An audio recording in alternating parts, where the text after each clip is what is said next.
Кір сабынды тұрмыс тіршілікте кеңінен қолдануға болады. Қалай кәдеге асыруды білмей жүрсеңіз, кеңесімізге құлақ түріңіз. Абайсызда бір жеріңізді ұрып алсаңыз немесе құлап қалсаңыз, жарақаттанған жерге кір сабынды жаға қойыңыз. Сонда жарақат орны көгермей тез жазылады. Сондай-ақ отқа не ыстық суға күйіп қалған жерге кір сабынды езіп жақсаңыз, ісікті қайтарып, ауырғанын тез басады. Ал ит қауып алған жағдайда қан тоқтағаннан кейін жараға сабын ертіндісіне малынған дәкені басыңыз.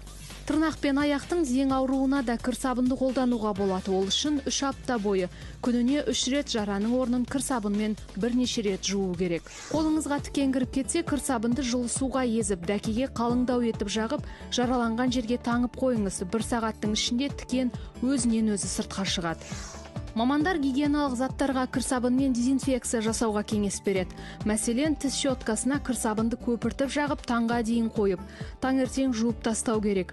Ауыз қуысының гигиенасына оң әсер ететін мұндай әрекетті айына 1 рет қайталап тұрған дұрыс. Тұмаудан да кір сабынның көмегімен айығуға болады. Сулы бет орамалды кір сабынға үйкеп, күніне 3 рет 5-10 минуттан иіскеп тұрсаңыз, тұмау тез кетеді. Шашты айына 1 рет кір сабынмен жуып тұрған абзал, сонда шаш қайратты болады, әрі қайызғақтан құтыласыз. Сондай-ақ шаштың өсуіне ықпал ететіндіктен шаш түсе бастаса, сусабын орнына кір сабынмен жуынуға кеңес береміз.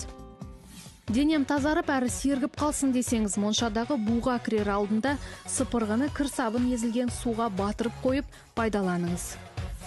Кір сабынмен кірді ғана емес, ыдыс аяқты да жууға болады. Оны суға езіп, сабынды сумен ыдыс аяқты жуса, майы тез кетеді, әрі ыдыс жылтырап шыға келеді.